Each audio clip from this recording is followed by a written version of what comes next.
Muy buenos días ya en este lunes 22 ya de junio y nos tenemos que poner al día sí de temas económicos, pero hay temas económicos que están relacionados con la migración, con los visados y en Estados Unidos por estos días con los anuncios que se espera que haga el presidente Donald Trump en relación con visas y restricciones a visas. Se habla de 240,000 personas al menos las posibles afectadas si es que el presidente Trump anuncia restricciones para lo que es el visado de H1B, profesionales calificados, también L1, ese otro tipo de visa que son gerentes que se transfieren en sus propias empresas, y H2B, que este es el tipo de visa para trabajadores temporales, pero que no son agrícolas. Vamos a platicar de este tema por las implicaciones que tiene en un año electoral, no solo el mensaje, sino la medida, y ahí la tienen ustedes. Yo le agradezco muchísimo a María Lorca, profesora de Economía en la Universidad de Miami, que me acompañes esta mañana. Te mandamos un fuerte abrazo, espero que tú y los tuyos estén bien, María. Muchísimas gracias, muy bien todo, gracias a Dios. Qué bueno. Cuéntanos, en abril el presidente Trump habló e hizo la amenaza explícita de lo que vendría en términos de migración. Esto no nos debería sorprender cuando se concrete en un anuncio en esta semana, como él lo prometió. Mira, yo te voy a decir una cosa. A mí este tema, pues es un tema que creo que en la situación en la que estamos es bastante doloroso y creo que nos llega a todo. Mira, esas visas que tú has... yo soy pro inmigración. Yo llegué a este país con 19 años, soy totalmente pro inmigración, yo sé lo que es el sueño americano, yo se lo recomiendo a todo el mundo. Creo, ya lo hemos hablado, que cuando existe lo que se llama la fuga de talento, la fuga de capital humano, siempre hemos hablado, siempre te he dicho, considero que es una tragedia para el país que queda atrás y creo que es una bendición para el país a donde se llega porque se enriquece el mercado laboral y se obliga a la gente, a los trabajadores a ser mejores, a ser más competitivos. Ahora, mi situación, lo que yo pienso ahora, es que en Estados Unidos, donde hay, te lo voy a poner por dos datos estadísticos, donde hay, como hemos hablado, entre 20 o 45 millones de americanos sin trabajo, donde, te voy a dar un dato, estas visas pertenecen a lo que se llaman en Estados Unidos, que lo tienen todo medido, visas profesionales. A día de hoy, estas visas profesionales, que se supone que tienes que tener un grado académico, el desempleo en los Estados Unidos ha crecido un 250%. Es decir, pasamos en concreto de tener un 3% de personas con grado académico en desempleo a tener un 7,2%. Y por otro lado, te voy a dar otro dato. Hay una medición que se llama el JOLTS, que es el número de aperturas laborales que existe. Tenemos, por lo bajines, 20 millones de desempleados y hay 5 millones de puestos de trabajo sin ser ocupados. Con estos números, no es que sea una cuestión política, es que yo tampoco le aconsejaría a nadie que viniera en estos momentos a los Estados Unidos, porque es que no hay trabajo. Y el problema es que no hay trabajo tampoco en los países expulsores. Qué bueno que me dices, este razonamiento, esta medida tiene una lógica económica de estos tiempos, punto. Y sabes que lo único que es lamentable, sí, en este tipo de situaciones, es que en estas universidades de este país ha llegado siempre un sinnúmero de inmigrantes. Prácticamente este país invierte en el talento extranjero. Claro, vamos, conviene que regresen a sus países y aporten en sus países, pero dejarlos ir para Estados Unidos hasta cierto punto también es una fuga de talento. Hombre, no, claro, es que vamos a ver una cosa. A ti te llega un estudiante, yo ahora mismo tengo la clase del 2020 graduándose, ¿ok? Es muy doloroso, Gabriela, porque son chicos que en el mes de noviembre les habían dado ofertas laborales y en el mes de marzo los han puesto en hold. Están esperando a ver qué pasa con unas préstamos estudiantiles que empezarán a correr porque sí es cierto que les han dado, bueno, pues digamos un poco de ayuda y tal, pero ahí está. Entonces, los americanos los tenemos que no encuentran y los que han venido, que son extranjeros, que suelen ser muy buenos, porque aquí obviamente viene gente muy buena, a los que se les paga la universidad, son gente brillante, se les ha invertido en ellos y ahora se te van. Entonces yo creo que esto es una pérdida terrible y estamos en una situación muy dramática que yo espero que, bueno, que conforme, bueno, pues se encuentre una vacuna y la situación empieza a mejorar, pues volvamos a una especie de normalidad, porque realmente sin trabajadores, sin capital humano, no hay economía, no hay país. No, por supuesto. Solo para dar una idea de la estadística, 2019, el año fiscal, hay que recordar que el año fiscal no es de diciembre a diciembre, sino entre octubres en Estados Unidos. 133,000 trabajadores, esto USCIS, lo estuve buscando anoche, 133,000 trabajadores con la visa H1B, el año fiscal 2019, en la visa L1 más de 12,000 en lo que son las solicitudes originales recibidas, el H2B, trabajadores no agrícolas, recuerden, más de 98,000. Ahora, el tipo de talento del que estamos hablando aquí es tecnología, contaduría, trabajadores de manufactura. Ese es el tipo de trabajador que no necesariamente existe pool de talento en esas características acá. Claro, claro, pero es que ¿sabes lo que está pasando? Que se pedían y se les dejaba venir porque aquí no se estaban produciendo o las oportunidades laborales eran tan grandes porque hemos llegado a tener situaciones en las que realmente no había, o sea, había demasiadas peticiones de trabajadores, entonces tenían que venir y venían y trabajaban y aportaban, ¿vale? Pero la situación es que como el país está parado, pues entonces no existe la necesidad de que te vengan a trabajar. Porque es que como también tenemos este PPP que está dando dinero a las pequeñas y medianas empresas, que bueno, algunos le han llegado, otros no han llegado, pero para que mantengan a sus trabajadores. Entonces, claro, las empresas están medio manteniendo a sus trabajadores, pero hasta que esas empresas no se pongan a funcionar, ¿cómo van a emplear a full a sus trabajadores y traer trabajadores del extranjero? Es que el problema es que no hay demanda porque no hay trabajo.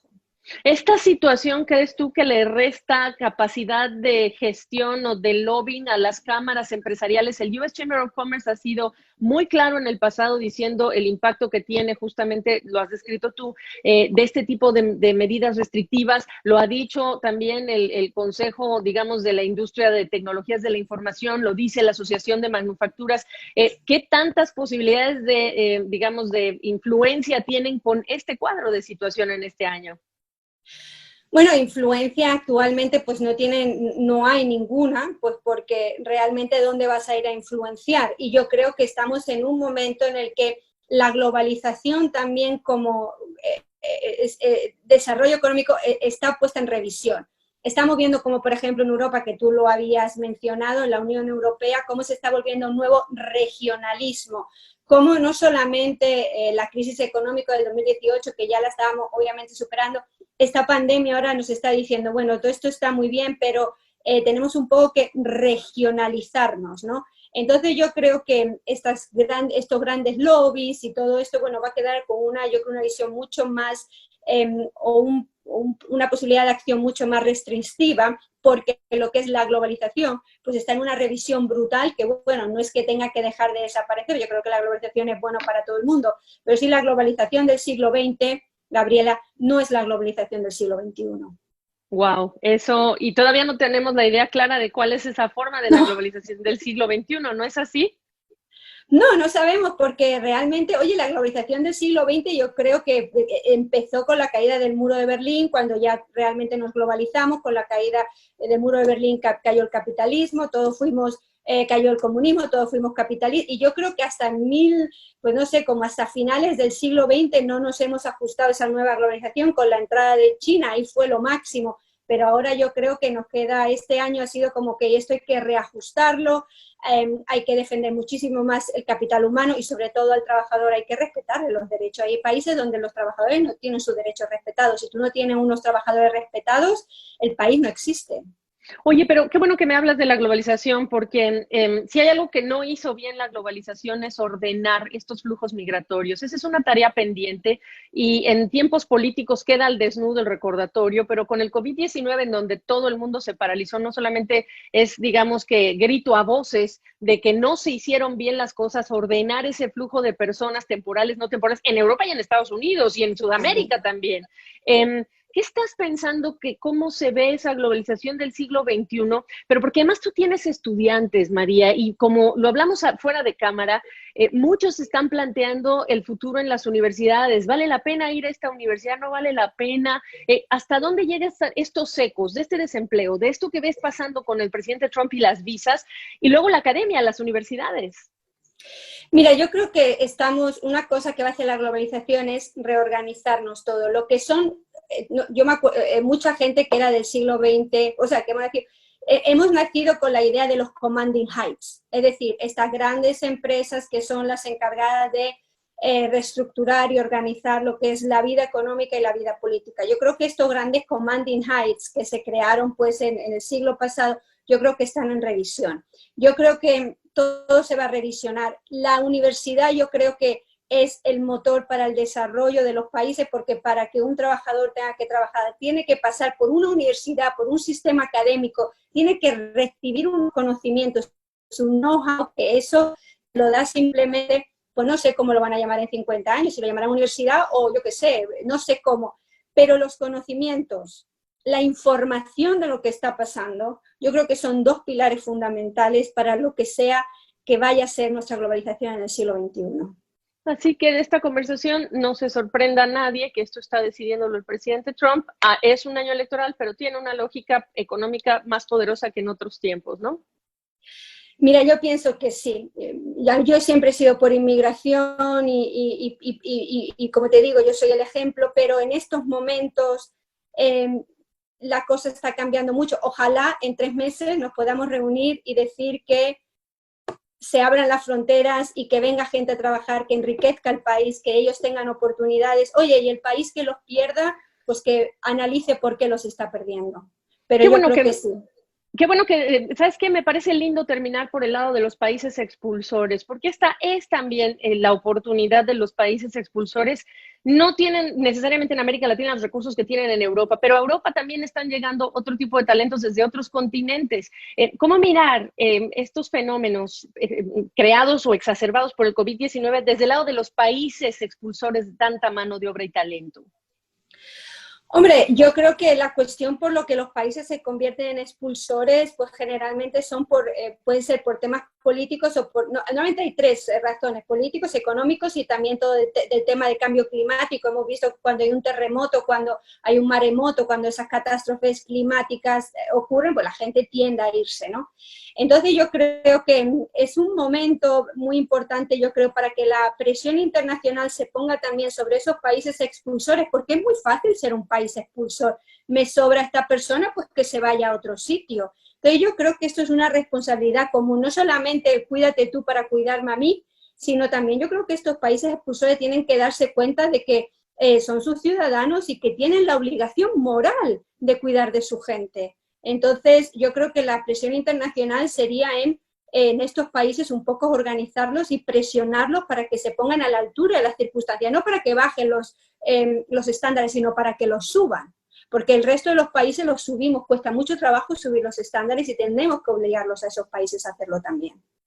Pues que se escuche el mensaje en toda América Latina y que se escuche para también tomar decisiones de por quién votamos, por qué razones votamos. Te cuento que hace algunas semanas platiqué con un empresario que está metido en todo el tema de las entregas de alimentos y nos decía, si los políticos se fijaran más en la data y menos en las opiniones, en lo que sienten acá en el gut feeling, tendríamos otro tipo de autoridades pensando en estas trayectorias y tendencias, ¿no es así? Sí, yo creo que sí. Bueno, tú sabes que nos conocemos muchísimos años, yo no soy ninguna fan de los políticos, creo que si por mí fuera no, no sé, ¿no? Pero yo creo que los políticos son necesarios para regular. El problema está en que esas regulaciones a veces que se van de límite, pero yo creo que son necesarios para regular y hay que ponerle los checks and balances para que hagan regulación y no hagan, digamos, más allá de lo que es una mera regulación muy necesaria en algunas partes. Pues María Lorca Azucino, profesora de Economía de la Universidad de Miami. Así estamos empezando la semana. Facebook.com/portafolio CNN, @Gfrías para que compartan esta entrevista. En esto que se espera, porque lo dijo el presidente Trump en una entrevista el fin de semana, que se anuncien estas restricciones a este tipo de visados. Qué gusto saludarte. Gracias por la oportunidad. Muchísimas gracias como siempre, Gabriela. Cuídate mucho.